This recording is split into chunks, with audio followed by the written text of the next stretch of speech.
I thought we came out and played just extremely unselfish basketball. I thought we played really hard, especially in the first half. We came out and really defended with a great disposition. I thought once we got up big, we kind of let that slip a little bit, especially when the bench guys came in. But, overall, 23 assists on 38 baskets. I thought our guys really played unselfishly. We got some contributions off the bench. We need to get a little bit more as we move forward. But, again, the focus is just continuing to try to get better every day. I thought those 3 days in practice helped us. The fouling differential was huge compared to what we were fouling down in that tournament in Florida. So I think we got some work done on that. Is what we're seeing right now from Eric on the court so that's something you guys kind of get in the lead up to the season here in practices and workouts. Was that something you guys noticed and that thought would be possible what we're seeing right now? We recruited him as a good basketball player. I think last year what you saw was just a true freshman. He was a little bit weaker. College game was a little bit new to him. Eric's been tremendous. He really has. He's played really, really well for us. I think he, too, is starting to find his niche, what he is both offensively and defensively, and his versatility. We've been able to use his versatility to help us. So he's doing a really good job, and Eric's really working hard. Every day he's in the gym getting up extra shots with Coach Lawson and putting time in, and I think that's really important. And he's starting to see the development and growth, and it's exciting for us. When you're facing a team that's 0-7 coming in, how do you approach that, and what do you take out of a game like this? Well, you know what, man? It's still about us. Hey, we may be facing a team Friday night that's 6-0, but it's still going to be about us. So we have the same preparation for whoever we play. Like we talk about in a locker room, the opponents change, but we can't. So it's really just about work. Like we got back after Thanksgiving, and we just went to work on us. We didn't even talk about an opponent until yesterday, and then start building. These games, they're always scary. Like what you guys don't see is the games that they almost won. They had Air Force beat. They came back and almost beat BYU at BYU. The Robert Morris game was right down the wire. That was crazy. So, there's potential. They like the game get a little hectic, and I think they showed some of it coming back by hitting some threes late. But, again, it's most of the focus is on ourselves, guys, and what we're trying to do defensively.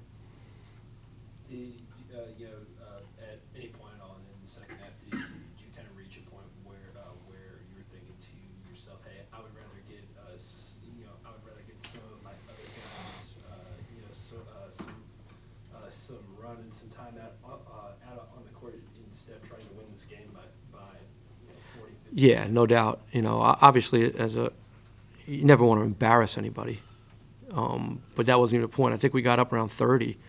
And it's still early in the season, so we're trying to develop some bench players, to get guys some experience. So that's what, we got up 30, and I don't know how much time was left. I think I just went to the bench, and I wasn't going to play those guys the rest of the way, no matter what the score turned out to be.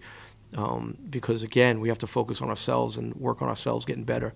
And having guys like Josh Steele and Renee finally getting 20 minutes a game, like J-Rob getting in the flow, we're going to need these guys to get better and get used to playing with each other too. So we just went with those guys down the stretch for the last, 7-8 minutes of the game. What's your assessment of the team depth at this point? I think we have it. I think it's just a little inconsistent at times. I thought Tyshawn played well. Eric played well. I thought J-Rob had a presence on the game. I thought Renee was better than he's been. I think you see how rusty he's in. So, right there you're talking about 9-10 guys. You can't play much more than that. What have you seen out of Tyshawn since Florida with the improvement, with the added playing time on both ends that might have been a really good attribute? Well, Tyshawn's given us really good energy off the bench. He's got that length and athleticism. And you play him next to Darius, we can bother some things around the rim. He's got quickness to drive it. He's an exceptional passer. So I think it was him just – remember, he's a sophomore, that missed a couple games early. So this is just the start of his sophomore season right now. So, again, it's about getting him more experience and getting in the mix more. Jim, I know you came the previous experience coaching at some smart colleges. Size-wise, have you seen many teams, that small, as Mississippi does? It didn't seem like they had too many guys who are over that kind of 6'5". Yeah, and sometimes at that lower level Division I, you're better off taking those guys. My teams at LIU, man, tallest guy we had was 6'7", really 6'6" with an afro, but at that level you can win with those guys. And again, we've seen teams with smaller forwards give us problems in the past. What I also got out of this game is, again, like last year's team wouldn't have been able to do this. We wouldn't have been able to get up 30 like we have on a couple of teams. We wouldn't have been able to beat Penn State by 26. Like we're a different team. We're a better team. We're better defensively. We're more experienced. And I think you saw that, with our seniors again. Like when those guys were in the game, playing, we're a pretty good team. When y'all were game plan for him, was that lack of size something that y'all as coaches figured you could exploit? Oh yeah. Well, let's try to go inside and pound it inside against them. But I was concerned defensively. Our forwards having to guard their forwards on the perimeter with their quickness, and it showed when a kid Love got off a little bit early. It was just his quickness going around our guys. That was a little concerning, but guys adjusted pretty well. Eric said earlier that you've asked him to not shoot perimeter as much, try to get to the hoop more. Have you seen that from him? It looked like tonight he was doing a pretty good job of that. Yeah, I thought he did a little bit both tonight. Obviously he shot the ball. He was 2 for 5 from 3. His ability to attack with his length, he's done a good job with it. I think it's then getting him comfortable where he does feel good about himself and being able to shoot the ball as well. So Eric's a good player. I think it's just a matter of time and development with his strength. He's doing a really good job as an attacker for us. And his versatility is really helping us. With Renee, is it still rust?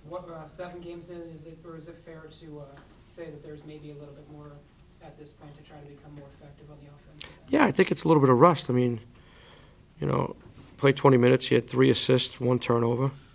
I didn't think he shot the ball as well as Renee can shoot the ball, and it's going to take time. Kid sat out a year and a half. It's not just all of a sudden going to happen. And I discussed it with him. I don't have a crystal ball. It's not going to happen. I'll let you know exactly what date. Okay, game number 8, it's going to click. No, you got to play. I sat out.